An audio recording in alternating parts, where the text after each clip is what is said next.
Well, hello and welcome to Peterborough. I don't know what the weather's doing.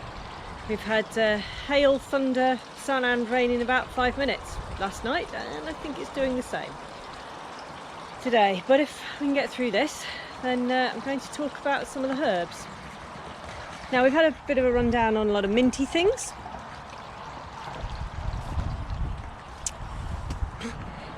We have some normal herbs, which I will come to at the end.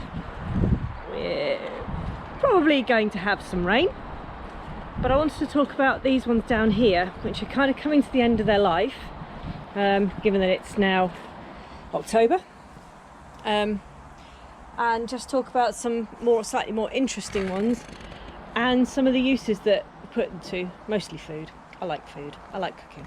So excuse me. So just to start, we have some of the more day-to-day herbs. We have some basil. So this one is just the end of the normal basil, Italian basil, but also have holy basil, again just at the end, and Thai basil. Thai basil for use in any sort of, obviously Thai, but you know,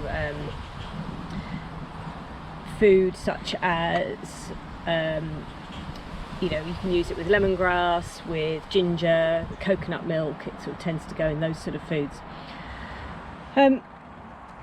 This is really over now. That's the summer savoury.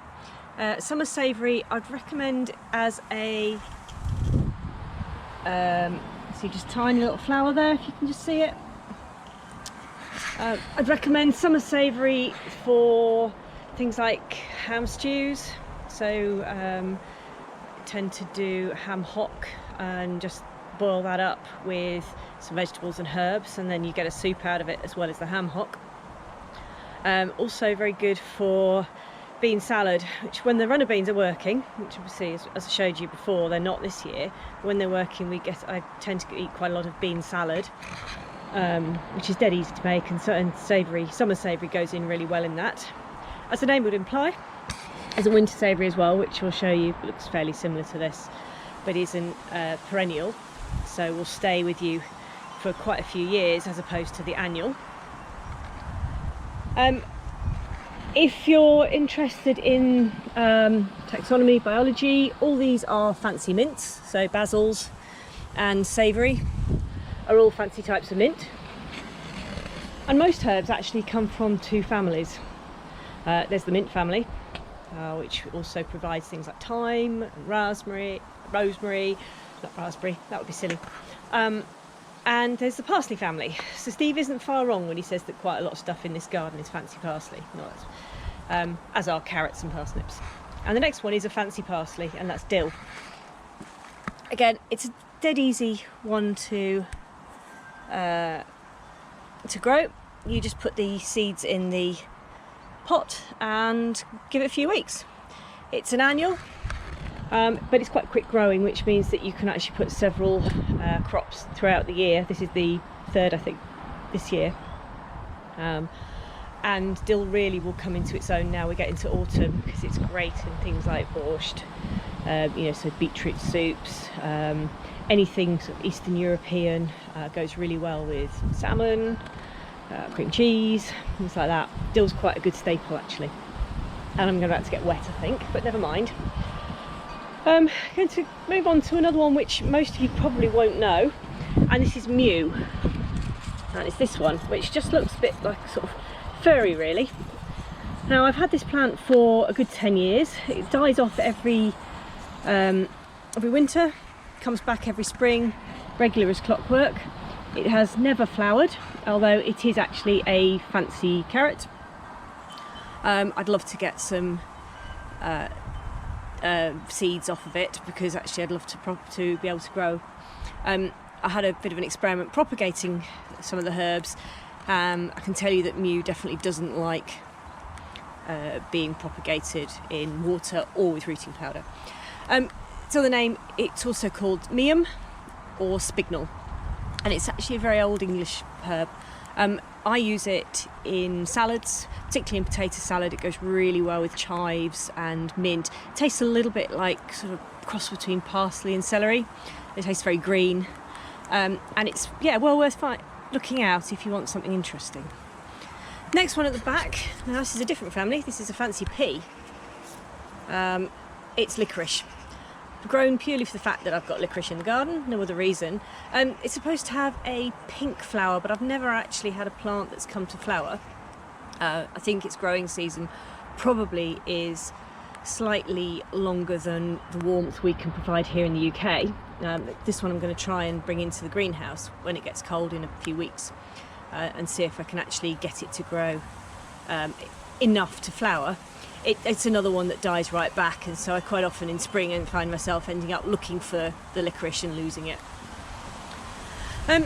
Just going to move on to another one that I'm going to hope will be good for next year. Is grass. Well, it's lemongrass. First time I've managed to get a seed to come up to grow and stay alive and stay watered. Although these need to thicken out over the winter, hopefully it'll be warm enough in the greenhouse for that to happen. And there might even be a tiny bit of chervil. Looks like some self-seeded chervil in there as well. Chervil's not something I like particularly.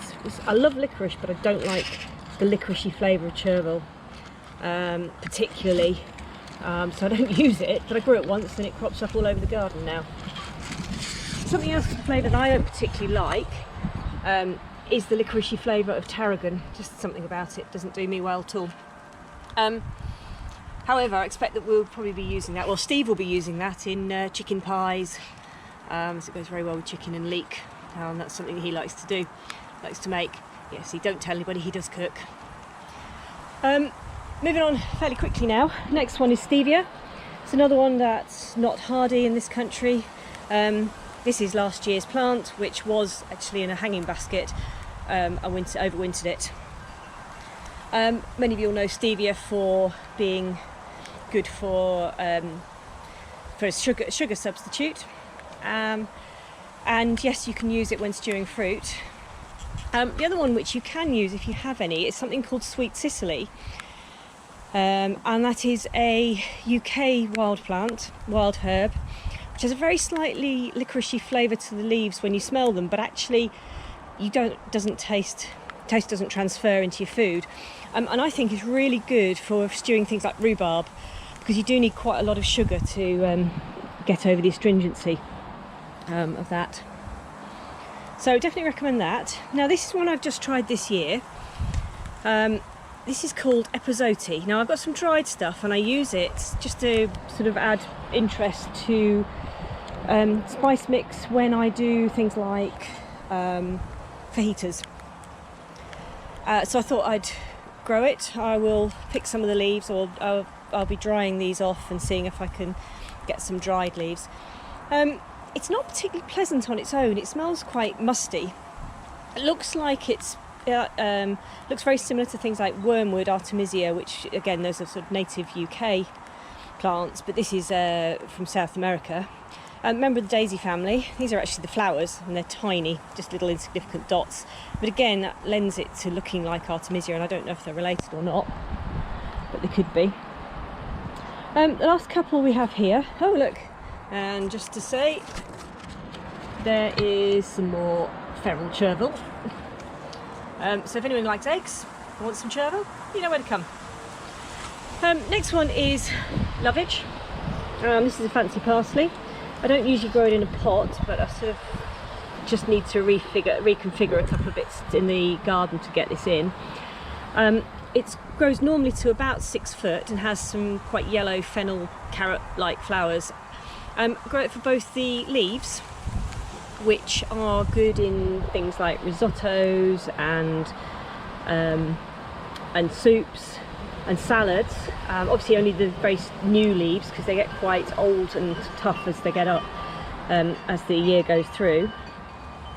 But also the seeds. The seeds are really good in soups. Just sort of add like a warmth. And it's very difficult describing flavours, isn't it? Because obviously I can't get you all to taste these. but it's quite a unique flavour. And say I used it earlier in the week in tomato and lentil soup, just to give it sort of a warmth and bulk the flavour out, if that makes sense. Next one is something called laksa, or Vietnamese coriander. Now I have 3 plants of this because I really like this. It is sort of coriander-y, but it is the bulk flavour in laksa soup. If you haven't heard of it and you like your spicy stuff, I would definitely recommend it. It's sort of Peranakan cuisine, which is Singapore-Indonesian mix.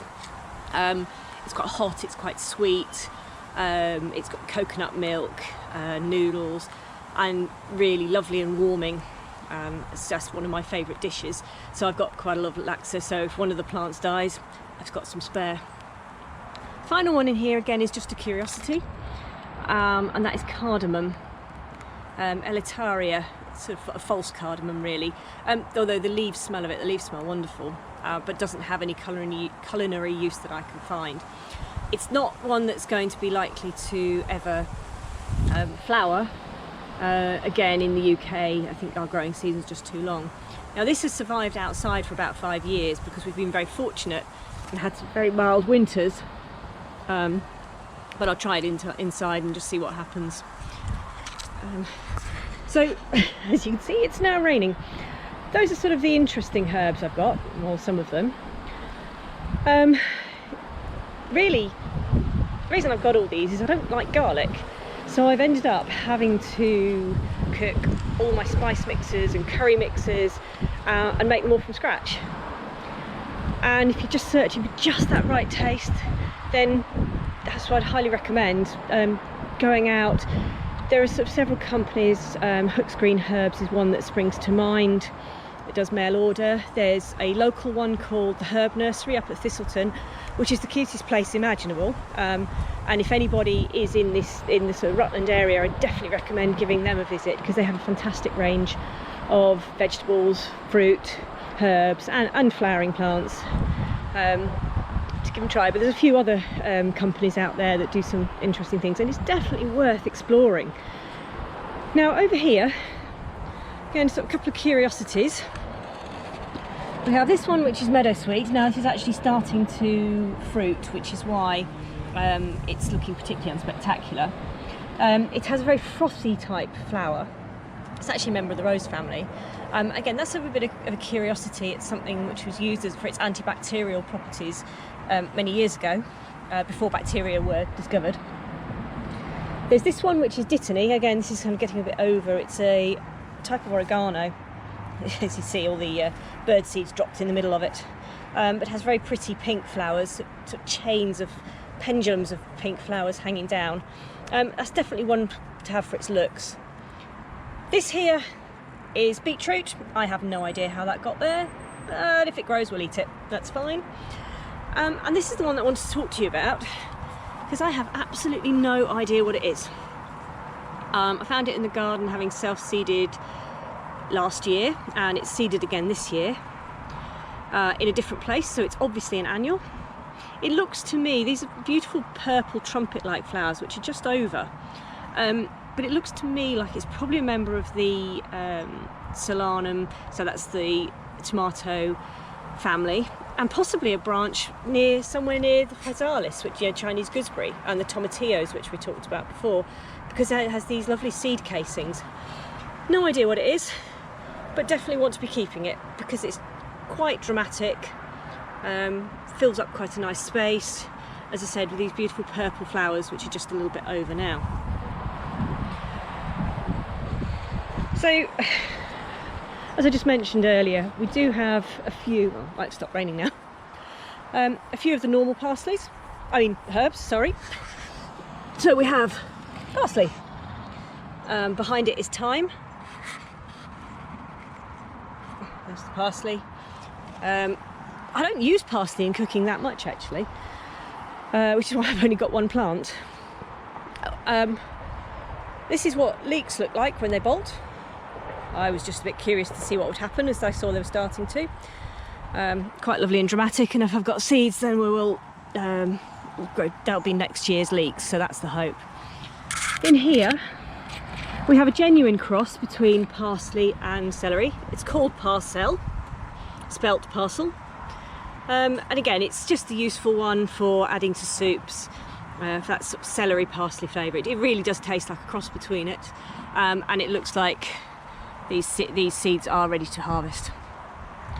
We have chives, which, as I said, I mentioned earlier, are great for potato salad, also cream cheese and salmon, and I have next year's chive plants, although they are a perennial, but I've actually got another bunch of chive plants ready growing in the greenhouse from the seeds. And behind is lemon thyme, again, just a curiosity, smells really nice. But the one I wanted to show you is this one, which is winter savoury. Now, as you see, it's just getting a little white flower. My last plant lasted about 10 years. And this is a great one for stews, soups throughout the winter. If you make your bouquet garni, so a mixture of herbs goes with your thyme, sage, rosemary, all of those to flavour soups and stews. Again, it's a really interesting one, but worth having. Now, we've spoken about the rosemary. I think we spoke about the hyssop.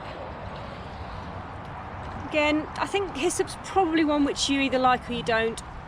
Not sure I particularly like the flavour, but I will put it in soups. Now, once we've started here, this is the sumac. Now, it doesn't have a culinary use, this type of sumac, although one of its sister plants does give sumac the spice, which is good for sort of a lemon substitute in things like hummus, baba ganoush, so sort of dips. It's really good in. This is purely for its colour, so I mentioned it a couple of videos ago, and this is how it goes in the autumn. So you see it's just beautiful oranges, yellows, it'll get a little bit redder in some parts, and I know one or two people said that they want to see that when it was coming to autumn time.